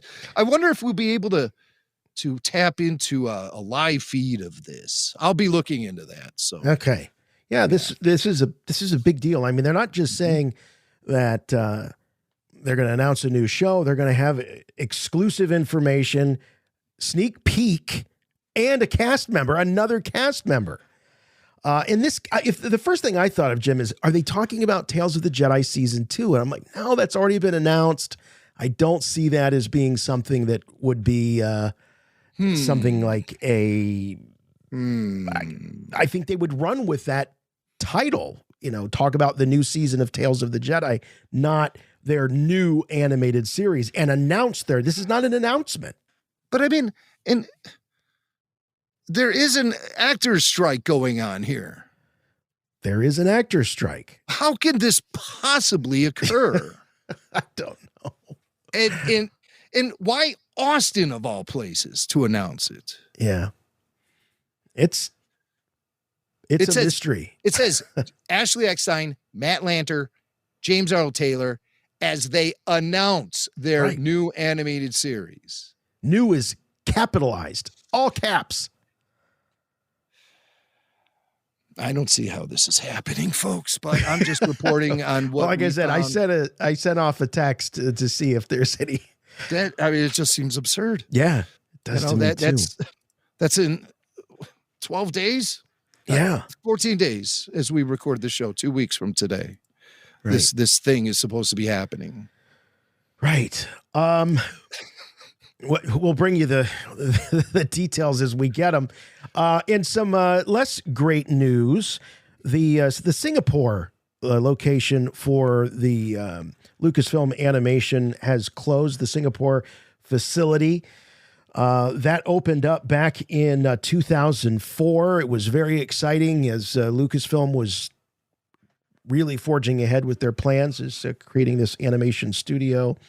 And what's interesting, we got the photo up on the screen. I forget if I even knew about this, but George bought this building over in Singapore, and they called it the Sandcrawler Building, and it really does look like a sand. I totally forgot about this. George built this building. Oh, he built it. He didn't just own it. He built it. Well, maybe then there was a method to the shape that it took. Make it look like a big glass sand crawler. But it's called the Eclipse Building. But George sold it back in 2021 to the Blackstone Group. So, but nonetheless, Lucas Animation team members were still working out of that facility, but they closed it down. 300 people are now unemployed. But ILM said that it's doing its best to give people as much notice as possible, trying to offer relocation opportunities to some of the other studios. I wasn't aware that ILM that had offices in Vancouver, London, Sydney, Mumbai. So that's all in addition to San Francisco. Mm-hmm. But what's interesting here is in the wake of this story, Joel Aaron with Lucasfilm Animation went on to Twitter and said that the Star Wars animation department would be unaffected by those Singapore layoffs. In fact, this tweet, he said, just to be clear, we're not affected by this closure. Lucasfilm, LAL, Lucasfilm Animation Limited. I don't know what that LAL is, but. No, and let me just make one thing clear. Lucasfilm Animation hasn't been a company for 10 years. It got blown up. Disney closed it, and they fired like 400 people when they did that, and moved the operation out of Big Rock. And Joel Aaron took portrait photos of every individual employee that got let go, and including everyone else. I think he took pictures of everyone who was at Lucas Animation, these great black and white portraits. But that's when the company itself was closed by Disney, and the animation went from being a company called Lucasfilm Animation to becoming a department of Lucasfilm. So yeah, it's actually ILM. Well, yeah. I mean, obviously, there's so much animation that goes on with these CGI films that you have to have thousands of people on the payroll in multiple countries spending billions of dollars on films. I mean, that's why they're making movies that cost $350 million now, is because you have to have these people all over the place, thousands of people working on this computer animation, and it's tanking Disney right now. Yeah, so, they're right. They're looking to cut corners. Problems for sure. So yeah, so I misspoke when I kept referring to this as Lucas Animation. As Jim points out, that is not a functioning arm of the company anymore, but it got enveloped by the VFX and this animation facility that was still running and operating in Singapore. But so Joel Aaron said, again, just to be clear, we're not affected by this closure. LAL is not in Singapore. We've always been at either the ranch or where we are now in San Francisco or working from home. We are still ferociously busy working with CGCG to bring you all season 3 of The Bad Batch and Tales of the Jedi. So this was published on August 16th when this story broke. But this tweet has since been taken down. This tweet has been removed. And the only thing that is left is the initial tweet from Joel Aaron that he put out on the 15th, which was that Lucasfilm Animation is not closing, FYI. Right. But it's like, well, Lucasfilm Animation doesn't exist as far as we know. So... Right. But I think he's just trying to reassure people that his department is still going strong. And those guys who've been working there forever, like Keith Kellogg and all of them, and Joel and that whole gang, they're still going to be in place working on Clone Wars. Now, what happened here is that some corporate executive probably slapped Joel on the wrist for saying, hey, you're not a company spokesperson. Why are you taking to Twitter making company-wide announcements and statements like that? And this is the problem that's been haunting Lucasfilm forever. And that's why back in the day, I demanded there needed to be some social media policy in place for these jamokes. And it appears that they finally listened, because all the online rhetoric from Lucasfilm behind the scenes guys has really been tampered down. And so, I think they are instituting a social media policy. And even Joel Aaron, who's a great guy, brilliant photographer, and one of the sharpest guys when it comes to animation technology, using lighting and things like that, he's a genius and always been a friend of the show. But these guys need to keep their damn fool mouth shut when they're talking about company policy on social media. Well, I think that, look, this is sort of what happens when you go from a smaller company like Lucasfilm. And what we know from talking to people that worked for the company prior to Disney was it was run like a small company in a lot of ways. It was very, It was very laid back. It was, in a lot of ways, all about the art and relationships. It was, again, very family oriented. Now you're a publicly traded company. You're part of a much, much larger conglomerate in Disney.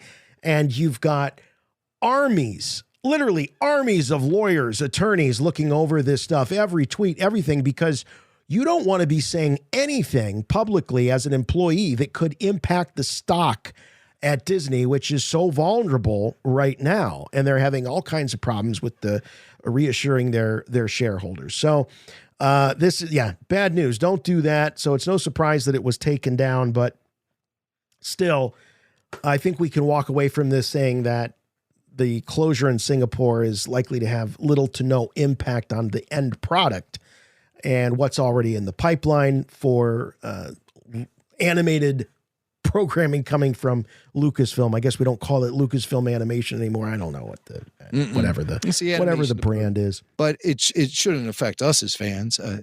They're going to keep on making Star Wars animation for the foreseeable future. So I don't think we have anything to worry about there. And they know how popular Clone Wars is, and they know how popular Rebels is too. I mean, what kind of animated follow-up might we expect to that show, for that show? Could they go back into that style of animation? Yeah. We shall see. Who knows? All right. Before we wrap things up, we do want to pay some respect to a update from the folks at Rancho Obi-Wan. And this, I know, Jim, this one hits close to home for us here at Rebel Force Radio, because it involves a good friend of the show, obviously, but a good personal friend of yours as well.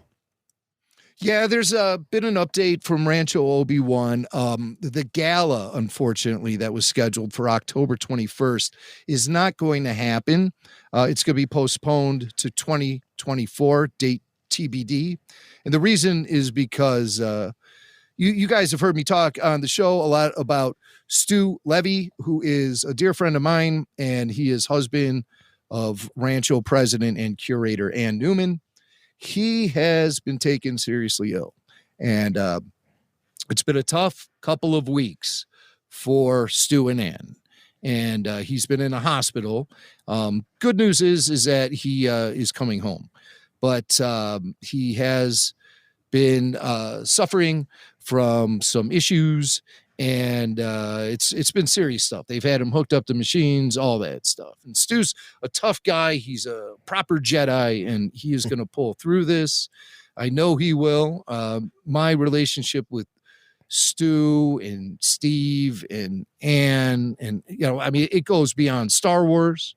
We've had so many adventures together that I would be devastated if anything happened to my friend Stu. I hate that he's sick, and I want him to get better soon. So keep him in your thoughts and prayers as we go into this weekend. And I mean, it's what do they say in the Phantom Menace? It's a symbiont circle. They all need each other at Rancho Obi-Wan. Right. Steve calls Stu a cornerstone of Rancho Obi-Wan, and he truly is that. I mean, he actually lives there, for crying out loud. So send your positive vibes via the Force in Stu's direction, and let's hope he is on the mend quickly and swiftly. Indeed. All right, last thing we want to leave you with here. We got an email from Jennifer, it looks like. Jennifer writes, love the show. Have you listened to The Redemption of Jar Jar Binks?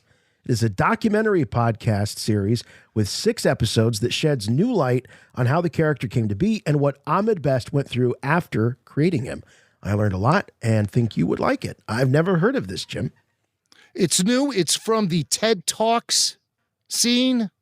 Oh, okay. I'm not even really sure what that is, but TED Talks. And they have Ahmed, and this guy interviews him over the course of these 6 episodes. He also talks to people like Rob Coleman from ILM, the guy who really spearheaded and oversaw the entire animation process of Jar Jar Binks. And it's a very, I listened to what Jennifer said. Also, loyal RFR listener Holly suggested this show. I listened to the first 3 episodes this week, and I thought it was quite good. And there's some very interesting information in there, and it talks about everything from the development of the character to the social outcry over the lameness of the character, as some people would say, and how some of these guys dealt with it, and how things have come full circle to where now Amit Best is showing up in shows like The Mandalorian and stuff like that. But I have a couple of highlights. The first one is Amit himself, and he talks about how he developed this voice. He wasn't really in the mix to be a voice on the final film. He was hired to do the motion and provide dialogue on set. But there was this assumption that he was going to be overdubbed in post-production. But he had this voice that he used to use to entertain his nieces and nephews when they were little kids. You know how you do wacky voices for kids.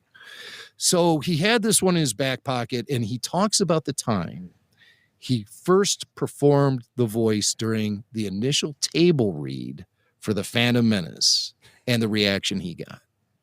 Jar Jar was always supposed to be for kids. It was a kid's character. George just constantly said that. He's for the kids. You were told that explicitly. Yeah. Jar Jar was a kid's. It was for the children. The kids are going to love him.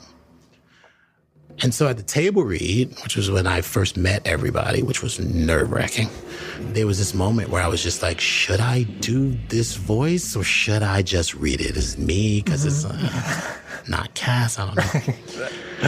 And like, Jar Jar's pretty early on. And so the pages are going by and I'm just like, oh shit, I'm going to have to make a choice. I'm going to fucking do. And it's getting closer and closer and closer. I'm like, oh, fuck, what am I going to do? And then it's like, here it comes, the next line.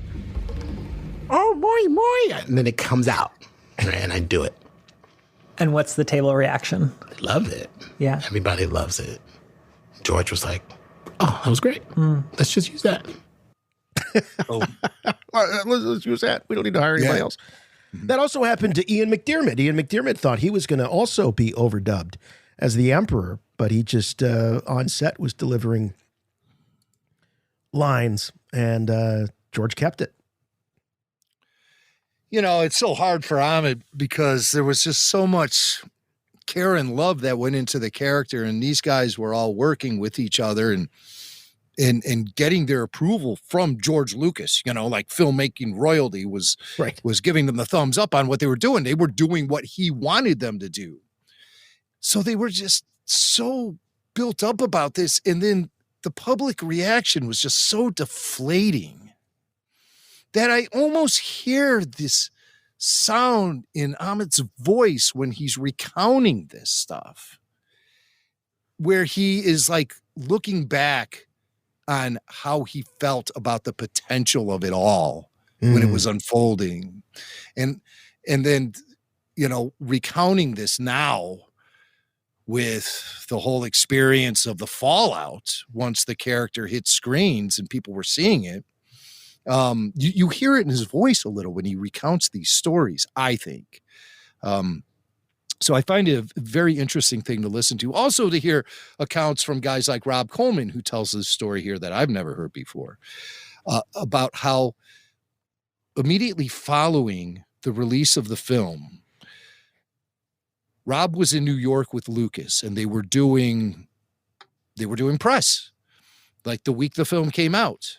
And the questioning was from some of the reporters was kind of bumming Rob out a little bit. He was getting the vibe that they weren't digging Jar Jar Binks.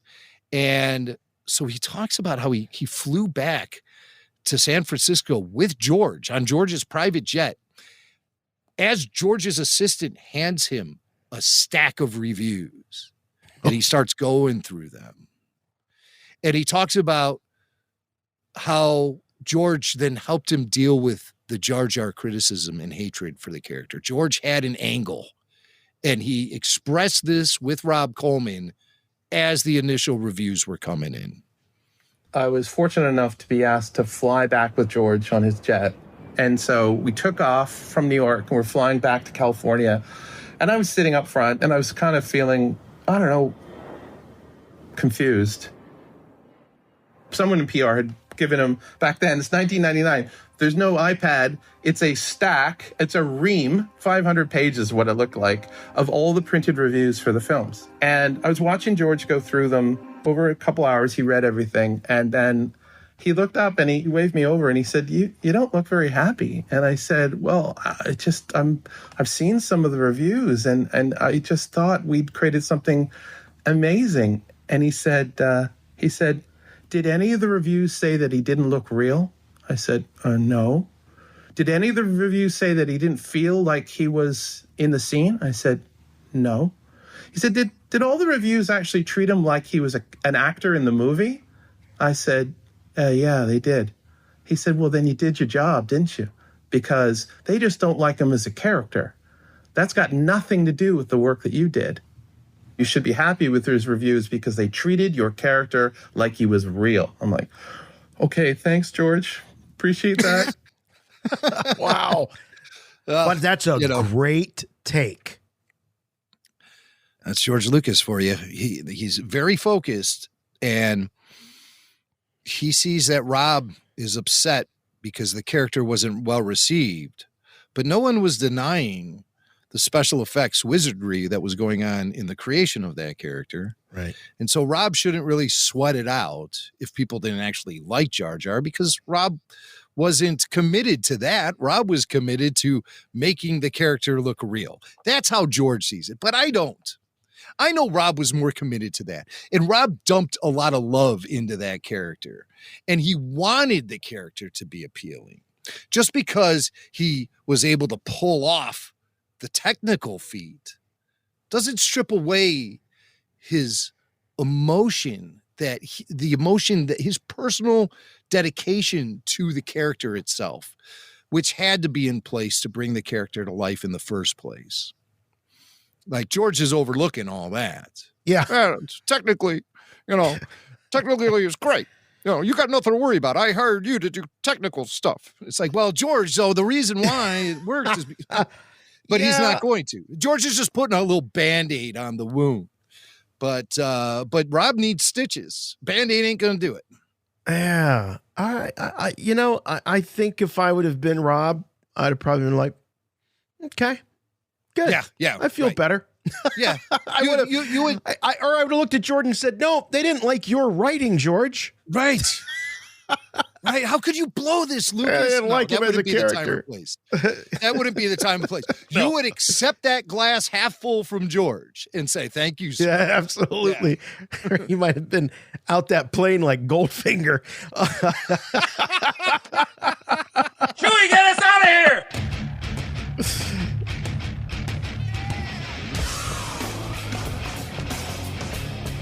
All right, that is going to wrap things up for us here this week on Rebel Force Radio. We'll be back next week in a big way with the live after show starting next Wednesday, 8 o'clock Eastern Time, 7 Central. So it's going to give you a little extra time to digest the show. Normally we get just a few hours and we got to go in, but they'll be released on Tuesday evenings. Yeah. And then, we'll give you a full 24 hours almost before we go live and open up the phone lines. Of course, the expectation, I'm sure, will be that you'll have watched it more than once. We gave you a pass before. Well, I only saw it once. Now, if you say you only saw it once, it's going to be slacker. Come on, you've had a day. Yeah. I was thinking with us, being your East Coast time zone, I'm Central. It's just not possible to do the show the night it gets released. No, I'm so relieved that you didn't suggest that. I thought it was coming. Well, we could do a 10 o'clock show. Well, I know you did, because right after the news was announced, you were texting me. Yeah. It was. We're still doing this on Wednesday, right? Yeah. After shows on Wednesday still, right? And I was like, I responded, yes, sir, but I did hesitate. I did hesitate. I'm like, well, let me think about this for a second. Yeah, no, I'm not doing live shows every Tuesday at 10 o'clock with barely an hour to get the show in. No, that's just not going to work. So I think it's going to work out well for everyone, where we'll be able to provide you with even better analysis than we had before. And I'm hoping this will bring more people to the live roundtables, the live after shows when we start doing those, because I believe more people will have had time to see the episode and will be more willing to jump in on the live party as it happens. So that's going to be great. Again, I think it's a more civilized viewing experience, quite honestly, instead of this crazy battle I do with myself every week. Should I stay up till 2 a.m.? Or should I go to bed early and wake up at 6 a.m.? What should it's come on. Or should I watch it on my commute while I'm stuck in traffic? You know, I did that swank watching in traffic. You gotta stop. You know how many commercials I see for lawyers talking about guys watching videos on there while they're driving? They show a semi. They show a semi that's on top of a bus full of nuns. It's just all because someone had to watch the latest episode of Mandalorian before they. Meanwhile, 20 nuns have lost their lives. That's the highway to hell right there, my friend. Always nuns. The highway to hell. That's what you're driving on. All right. Well, why don't you check us out on Patreon, as we mentioned earlier in the program, patreon.com/Rebel Force Radio, where you can get your weekly full show video, exclusive podcasts, and hang out with a great community of Star Wars fans. And another benefit is when you are a member of Patreon and you support us here at Rebel Force Radio and you call in and talk to our call screener, Tyler Page, and you identify yourself as a Patreon member, you get to the head of the queue. The call-in queue, so we can make sure that we get your comments on the air. So another great benefit. Also, YouTube, Instagram, Facebook. Follow us, like us, all that stuff. Remember the website, rebelforceradio.com. But best way to help us here at Rebel Force Radio is to do what you're doing right now, which is to listen to this podcast and tell your friends about it. You know, with that new series, the water cooler talk is going to start, and the people that are, Star Wars fans are going to start being a little more vocal and tell them, well, the best way to experience Ahsoka is to watch the show, and then the next night, tune in to the live after show from Rebel Force Radio. Spread the word. Subscribe if you can. Leave a review if your podcatcher of choice allows you to do such. Just one rule, please. Make them good. And we'll see you next Wednesday for the first Ahsoka after show only on the Rebel Force Radio YouTube channel. We will be live. We will be taking your calls. But until then, for Rebel Force Radio. Oh, by the way, huge thanks to Baby Belushi for joining us earlier in the show. Check him out on his socials at Baby Belushi. Oh, and one other thing. Yes. The after show will be the only RFR edition released next week. The weekly show will be taking the week off. Yeah. And we're only doing that just so we can push back Star Wars and pop culture one more week, guaranteed. That's right. All right. Now we can say, until next week for Rebel Force Radio, I'm Jason. I'm Jimmy Mack. And remember, the Force will be with you, always.